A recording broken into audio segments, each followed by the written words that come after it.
Komið sæl, ég heiti Óli Björn Kárason og þetta hlaðvarpsþáttur minn alltaf til hægri. En einu sinni lagt til atlögu við íslenskan sjávarútveg. Og ég ætla að byrja á því að vitna í niðurstöðu viðamikillar skýrslu stöðu og horfur í íslensku sjávarútvegi og fiskeldi sem var unnin af óháðum sérfræðingum á vegum sjávarútvegsráðherra og kom út árið 2021. En þar segir orðrétt: sjávarútvegur hefur verið uppspretta helstu tækniframfara og nýsköpunar í hinu íslenska hagkerfi og samvinna fyrirtækja í sjávarútvegi, vísindasamfélaginu og yfirvalda hefur verið mikil og öflug. Ísland hefur náð einstökum árangri síðustu áratugi á þessu sviði og hefur þar jafnvel alþjóðlega forystu ekki síst í nýsköpun og verðmætasköpun sem tengist hinum ýmsu hlíðargreinum sjávarútvegs. Þessi árangur hefur vakið athygli víða, meðal annars hjá erlendu fjárfestum sem hafa í auknum mæli lagt fé í íslensk fyrirtæki sem starfa í hlíðargreinum sjávarútvegs. Í þessari skýrslu kom fram að fyrirtæki í hlíðargreinum sjávarútvegs starfa á margvíslegum sviðum, við þróun og framleiðslu lífefna, lækningavara úr sjávarfangi, þróun og framleiðslu umbúða fyrir sjávarafurðir, þróun vinnslu og tæknilausna fyrir sjávarútveg. Og árið 2018 var fjöldi ársverka í þessum fyrirtækjum yfir 2500 og námu samanlagðar rekstrartekjur 78 milljörðum króna. Skýrslan var og mikilvægt innlegg í umræðan sjávarútveg, stöðu hans og þó ótrúlegu möguleika sem fyrir hendi eru á komandi árum sé rétt á málum haldið. Áætlað að framleiðslu verðmæti sjávarútvegs og tengdra greina hafi verið 332 milljarðar króna árið 2019. Þar af hafi verðmæti veiðu og vinnslu verið 260 milljarðar. Framtíðin getur verið björt ef við höldum rétt á spilunum því verðmætasköpun í þessum greinum gæti aukist í 615 milljarða árið 2030. Og þið getið rétt ímyndað ykkur hvaða áhrif það hefur á íslenskt samfélag, efnahagslíf og lífskjör. Reiknað með mestum vexti í fiskeldi og hröðum vexti í líftækni og örþörungum. Með sífellt aukinni tækni og bættri nýtingu, ekki síst uppsjávarfisk, hægt að ná fram auknum verðmætum í vinnslu þótt ekki komi til aukning í afla. Skýrsluhöfundar telja að erfitt sé að meta verðmætaaukningu í búnaði og þekkingu, en benda á að á síðustu árum hafi orðið mikil þróun hjá þessum fyrirtækjum, nýjar vörur og tækni komið fram, svo sem vaskurður, ný vinnslulína, ofurkæling, nýr frystibúnaður fyrir uppsjávarfisk, ný hönnun á ísfiskskipum, nýjar umbúðir og meiri rekjanleiki. Og þeir segja að þróunin haldi áfram og næstu 10 árum sé reiknað með að framleiðsluverðmæti nær tvöfaldist. Mörg íslensk fyrirtæki hafi náð góðum árangri á erlendri grund og byggist hann oft á öflugu samstarfi við innlend fyrirtæki og krefjandi heimamarkað. Ef vöxtur verður í öðrum hlutum virðiskeðjunnar mun það hafa bein áhrif á þróun á sviði búnaðar og þekkingar. Það þarf því enginn að efast að sjávarútvegur hefur og verður aflvæki öflugrar nýsköpunar innan og utan greinarinnar. Með fiskveiðistjórnarkerfinu hefur ekki aðeins verið lagður grunnur að nýsköpun og auknum verðmætum, heldur Ísland skapa sér algjöra sérstöðu meðal ríkja OECD þegar kemur að greiðslum sjávarútvegsfyrirtækja fyrir aðgang að auðlindum. Íslenskur sjávarútvegur sá eini sem borgar meira til hins opinbera en hann fær greitt úr opinberum sjóðum. Í áðurnefndri skýrslu segir orðrétt: sú staðreynd að íslensk sjávarútvegsfyrirtæki geta staðist samkeppnina jafnvel og raun ber vitni annars vegar merki góða stjórn fiskveiða og fjárhagslegan styrk sjávarútvegs á Íslandi en einnig bágt ástand í fiskveiðum annars staðar. Sem sagt, Íslendingum hefur tekist að byggja upp einn hagkvæmasta sjávarútveg heims sem skattlagður sérstaklega á sama tíma og flestar þjóðir halda úti umfangsmikilli opinberri aðstoð, eru í raun með sjávarútveg og vinnslu í súrefnisvélum. Þessa ríkisstyrktu starfsemi hefur íslensku sjávarútvegur staðist í harðri samkeppni á erlendum mörkuðum. Það er því magnað að til séu stjórnmálamenn sem tala og berjast fyrir því að kollvarpa þessu kerfi með einum og öðrum hætti og veikja enn frekar samkeppnisstöðuna með ofursköttum. Ó, hve sagan gleymist fljótt. Ég hef áður rifjað upp stöðu efnahagsmála fyrir nokkrum áratugum eða fyrir tíð kvótakerfisins, en það virðist nauðsynlegt að halda sögunni enn betur til haga en gert hefur verið. Nú þegar að vinstri stjórn Kristrúnar Frostadóttur hefur ákveðið að stórhækka skatta á sjávarútveg og ferðaþjónustuna einnig. Og í nokkru minna þessi áform á hugmyndir vinstri stjórnarinnar, ríkisstjórnar Samfylkingar og Vinstri grænna sem ætlaði að kollvarpa sjávarútvegi. Á pólitískum flótta sagði Össur Skarphéðinsson að bílslys hefði verið að ræða. Gengið felldu 9% í kjölfar nýs fiskverðs, sagði í forsíðu uppslætti Tímans 4. janúar 1983 leið og tilkynnt var að gjaldeyrisafgreiðslu bankanna yrðu lokaðar. Gengið var fellt til að bæta fiskvinnslunni upp hækkun fiskverðs sem hafði verið ákveðið nokkrum dögum áður af hinu opinbera. Tíminn hafði það eftir Steingrími Hermannssyni sjávarútvegsráðherra og formanni Framsóknarflokksins að erfitt væri að bæta fiskvinnslunni skaðann af verðhækkuninni nema tilkomi gengisfelling eða gengissig. Leið var tilkynnt að niðurgreiðsla olíu til fiskiskipa yrðu aukin úr 22% í 35%. Niðurgreiðslan var fjármögnuð með hækkun og útflutningsgjöldum á sjávarafurðum. Gengisfellingar, gengissig og það sem stjórnmálumenn kölluðu á fallegu máli gengisaðlögun voru fastur hluti af íslensku veruleika fram að síðasta áratug liðinnar aldar. Helsta stjórntæki efnahagsmála var gengi íslensku krónunnar sem var fellt eftir þörfum sjávarútvegsins. Með gengisfellingu var erfiðleikum í útgerð og fiskvinnslu velt yfir á almenning og önnur fyrirtæki.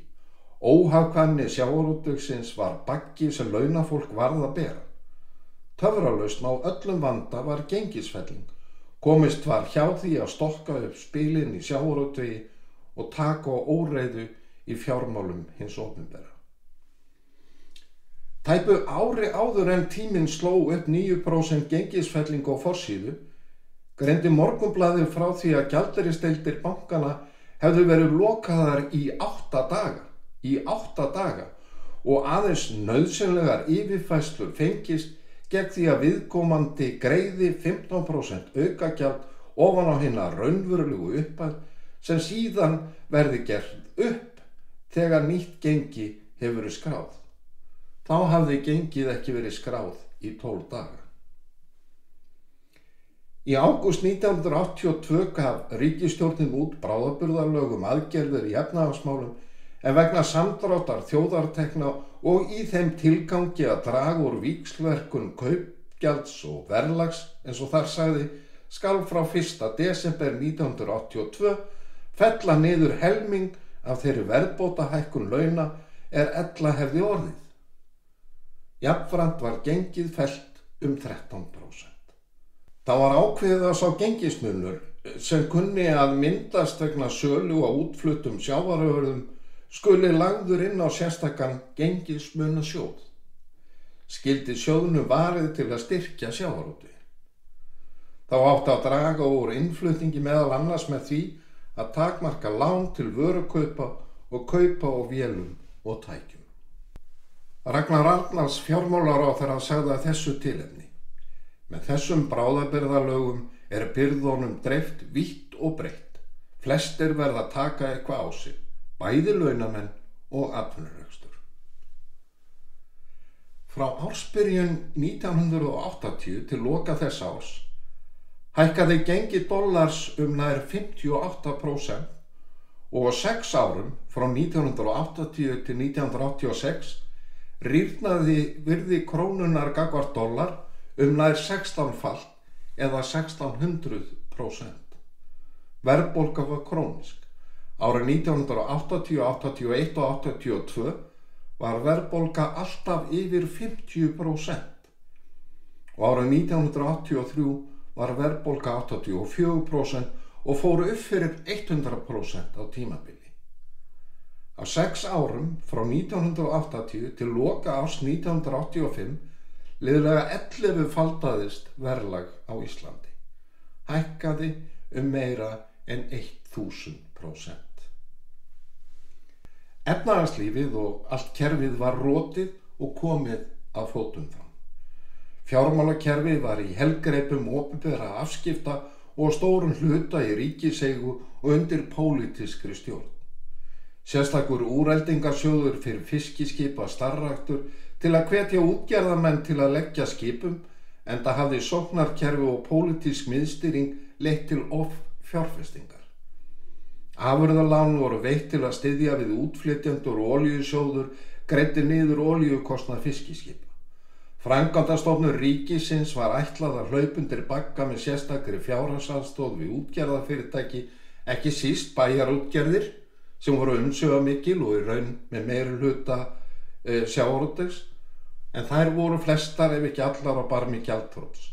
Sveitasjóðir héldu veikburða bæjarútgerðum á lífi og drógu úr möguleikum þeirra til að sinna annarri þjónustu við íbúa. Sjávarútvegurinn var því þurfalingur sem var haldið við hungurmörk með millifærslum og gengisfellingum. Auðlindum hafsins var sóað. Dugnaðarforkonum var haldið niðri, útsjónasemi í útgerð og fiskvinnslu var bönnuð, allt á kostnað almennings. Þegar kvótakerfið kom fram í sinni fyrstu mynd árið 1984 var rekstur sjávarútvegsfyrirtækja sem sagt herfilegur, svo ekki séu notuð sterkari orð. Árið 1982 var 40% taprekstur af útgerðinni, 13% árið eftir og 19% árið 1984. Afli fór minnkandi vegna ofveiði, samhliða því að gríðarleg umfram framleiðslugeta var til staðar. Fiskmarkaðir þekktust ekki, heldur var fiskverð ákveðið af opinberu verðlagsráði og millifærslukerfi. Sjávarútvegi, útgerð og fiskvinnslu hafði langan tíma verið haldið uppi með lánum á neikvæðum raunvöxtum og hrun þorskstofnsins árið 1989 var síðan áfall. Útgerðin var á leiðinni á hausinn og við lá að hún myndi draga bankakerfið allt með sér. 9. áratugurinn endaði því á stóru bailouti eða björgunaraðgerð fyrir sjávarútveginn sem að öðrum þræði miðaði að því að bjarga bankakerfinu sjálfu. Ásgeir Jónsson seðlabankastjóri hefur bent á að það hafi orðið svo mikilvæga breyting að aflaheimildir urðu framseljanlegar árið 1990 og það hafi skapað grunn fyrir hagræðingu í greininni. Að hinn hagkvæmari fyrirtæki keyptu út þau lakari. Samhliða hafi sjávarútvegsfyrirtækin stækkað en jafnframt stoðum skotið undir mörg lítil og sérhæfð fyrirtæki. Það hefur því mikið vatn runnið til sjávar frá því allt snerist að viðhalda rotnu og gjaldþrota kerfi til að tryggja rekstur óhagkvæms sjávarútvegs. Nú ekki lengur deilt gengisfellingar, millifærslur eða hversu mikið beinn og óbeinn opinberu fjárstuðningur veiðar og vinnslu skuli vera. Bæjarútgerðir íþyngja ekki lengur sveitarsjóðum. Átökin hversu þungar álögur eigi að leggja á sjávarútveg umfram aðrar atvinnugreinar. Og að einu leyti þessi ágreiningu góður því hann merki hversu vel hefur tekist til við skipulag fiskveiðistjórnunarkerfisins sem fyrirmynd annarra ríkja sem með sjávarútveg í sambandi við opinbera súrefnisvélar. Þurftamaðurinn hefur komist í álnir og helsta auðlind þjóðarinnar nýtt með arðbærum hætti. Yfir því eigum við að gleðjast. En öfundin mörgum í blóðborin og því tala margir af mikilli léttúð að kollvarpa stjórnkerfi fiskveiða sem hefur verið forsenda þess að sjávarútvegur hefur náð og blómstra og við sækja fram með bættum lífskjörum. Umræðan á Íslandi kvótakerfið óheilbrigð þráhyggja, sagði Dr. Þráinn Eggertsson, prófessor í hagfræði, í viðtali við Frjálsa verslun árið 2011. Þráinn, sem einn fremsti hagfræðingur heims á sviði stofnanahagfræði, hefur fært rök fyrir því að fiskveiðistjórnunarkerfið sé merkilegasta framlag Íslands í skipulagsmálum. Með kvótakerfinu var hægt örugglega sagt skilið við kerfi sem var fjármagnað með lakari lífskjörum almennings. Sjávarútvegurinn greiðir hærri gjöld til ríkissjóðs en nokkur önnur atvinnugrein og eina atvinnugreinin sem þarf að bera sérstök auðlindagjöld. Á meðan aðrar þjóðir eins og ég hef sagt áður, með sjávarútveg á opinberu framfæri greiða íslensk fyrirtæki skatta og gjöld til ríkisins. Frá árinu 2015 hefur íslensku sjávarútvegur greitt að meðaltali 22 milljarða á ári að jafnaði í bein opinber gjöld. Á sama tíma hafa arðgreiðslur sem hlutfall af hagnaði verið að jafnaði 34% í sjávarútvegi samanborið við 41% í viðskiptahagkerfinu í heild að undanskildum sjávarútvegi. Sem sagt, sjávarútvegurinn hefur greitt minna í arð sem hlutfall af hagnaði en aðrar atvinnugreinar á undanförnum árum. Skattlagning fyrirtækja sem umfram það sem gengur og gerist í helstu samkeppnislöndum veikir stöðu samkeppnisgreina, hvort heldur á erlendum mörkuðum eða á heimamarkaði. Þetta verður ekki deilt, enda sannindi sem eiga að vera öllum ljós en mörgum virðist erfitt að skilja. Þetta á jafnt við sjávarútveg sem aðrar atvinnugreinar, svo sem ferðaþjónustu. Hagkvæmni sjávarútvegsins, sem byggir á skynsömu stjórnkerfi fiskveiða, kvótakerfi með framsali, ásamt markvissri markaðssókn, auknum gæðum og nýtingu og nýsköpun, hefur gert ríkissjóði kleift að leggja sérstakar byrðar á sjávarútveginn sem keppir við ríkisstyrkta keppinauta. Þessu vilja pólitískir lukkuleitarar bylta og leið stór auka álögur á sjávarútveginn.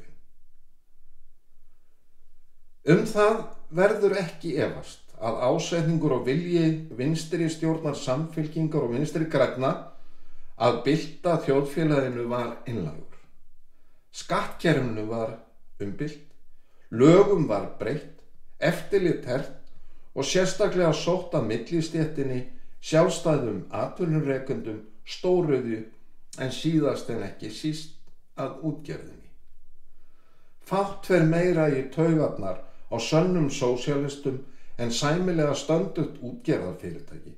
Þess vegna litu Jóhanna Sigurðardóttir forsætisráðherra og Steingrímur J. Sigfússon fjármálaráðherra á það sem skyldu sína að kollvarpa stjórnkerfi fiskveiða og grafa undan sjávarútveginum í heild sinni. Í samræmi við þá meginreglu að velja fremur sundrungu en samstöðu hafnaði ríkisstjórn Jóhönnu og Steingríms tillögum sáttanefndarinnar svokölluðu breytingar á lögum stjórnkerfi fiskveiða. Nefndin sem var undir forystu Guðbjarts Heitins Hannessonar og Björns Vals Gíslasonar, Guðbjartur frá Samfylkingu og Björn Valur frá Vinstri grænum, lagði til að áfram yrði byggt á aflamarks- og aflahlutdeildarkerfi, aflaheimildum verði ráðstafað með formlegum samningi til langs tíma þar sem samningarnir verði framlengdir. Þetta var pólitísk samstaða. en í stað sáttatillagna var hafist handa við endurritun laga stjórn fiskveiða og ríkisstjórn Jóhönnu Sigurðardóttir samþykkti frumvarp Jóns Bjarnasonar, þáverandi sjávarútvegsráðherra, á fundi 10. maí 2011. Þar var lagt til að veiðigjaldið yrði tvöfaldað, kvótinn innkallaður, svokölluð fyrningarleið, og endur úthlutað tímabundið til 15 ára, en þó þannig að hluti kvótans færi í svokallaða potta sem yrði úthlutað sérstaklega og auðvitað allt undir pólitískri forsjón. Veðsetning skyldi bönnuð og framsal takmarkað verulega. Sem sagt, dregið verulega úr hagkvæmni greinarinnar. Og frumvarpið fékk auðvitað falleinkunn hjá flestum.